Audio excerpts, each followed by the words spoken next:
41 నల్ల మినుములు, ఒక నిమ్మకాయ ఉంటే చాలు మీ శత్రువు మీ కాళ్ళు పట్టుకుంటాడనమాట వచ్చి మీ దగ్గరకొచ్చి. అటువంటి పవర్‌ఫుల్ గల తంత్ర ప్రయోగం నేను మీకు తెలియజేస్తున్నాను.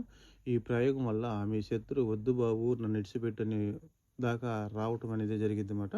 అయితే మీరేం చేయాలి అంటే మీ జీవితంలోకి ఎవరైతే మీ శత్రువులు వచ్చారో అతని వల్ల మా కుటుంబం సర్వనాశనం అయిపోయింది. అతని వల్ల నా ఉద్యోగం పోయింది. లేకపోతే అతని వల్ల నా ఫ్యూచర్ పోయింది. లేదా అతని వల్ల మేము రోడ్డు మీదకొచ్చాము అనుకున్న వాళ్ళు మాత్రమే చేయండి. 1, 2 సార్లు చెబుతున్నాను. అదేవిధంగా అట్లా కాకుండా ఇంటి పక్కనోళ్ళు ఏదన్నా తిట్టారో, లేకపోతే రోడ్డు మీద వెళ్తే ఎవరైనా అరిచారనో, లేకపోతే ఇంటి పక్కన వాళ్ళు మా మీద చిన్న చిన్న విషయాలకి ఇటువంటివి చేయకూడదన్నమాట. వింటున్నావా? ఆ ఒక 5 నిమిషాలు మనం సైలెంట్‌గా ఉంటే వాళ్ళ కర్మ అనేది వాళ్ళే వాళ్ళకే వచ్చేసిద్ది. కానీ అంతేగాని మాకు ఇంక ఎటువంటి పరిస్థితులు లేవు, ఇంక మేము చెయ్యలేము అనుకున్నప్పుడు మాత్రమే అంటే మీకు దారి లేదింక.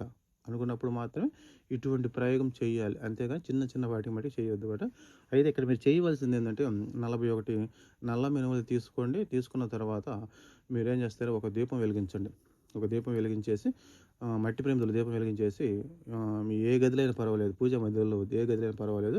వెలిగించేసి దాన్ని ఆ దీపం ఒత్తేసి దక్షిణం సైడ్ పెట్టండి. దక్షిణం సైడ్ పెట్టి దాని ఎదురుగా మీరు కూర్చోండి. కూర్చొని మీ చేతిలో 41 నల్ల మినుములు పట్టుకొని మీరు ఈ యొక్క మంత్రం చదువుతూ 41 నల్ల మినుములకి 41 సార్లు మంత్రం చదవాలి గుర్తుపెట్టుకోండి. మంత్రం వచ్చేసి ఓం మహాకాలాయ నమః, ఓం మహాకాలాయ నమః, ఓం మహాకాలాయ నమః, ఓం మహాకాలాయ నమః, ఓం మహాకాలాయ నమః అని 41 సార్లు మంత్రం చదివిన తర్వాత ఆ నల్ల మినుములను పక్కన పెట్టుకొని ఒక వైట్ పేపర్ మీద మీ శత్రువు పేరు, గోత్రము, ఊరు, అడ్రస్ మొత్తం రాసేసి ఆ పేపర్‌లో నల్ల మినుములు పెట్టేసి దాన్ని మీరు ఇట్లా ఫోల్డ్ చేసేసి ఒక నిమ్మకాయ, ఒక చాకు తీసుకొని వెళ్ళండి.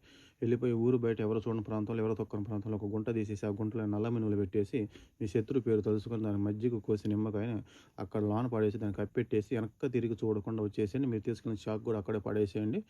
ఆ విధంగా వచ్చిన తర్వాత మీ శత్రువు జీవితంలో వచ్చే మార్పులు మీ కళ్ళతో మీరు చూస్తారు. ఈ విధంగా 3 శనివారాలు చేయండి చాలు. మీ శత్రువు ఏం జరిగిద్దని నేను చెప్పను. మీ నోటితో మీరే మళ్ళీ మీరు నాకు మెసేజ్ పెడతారన్నమాట.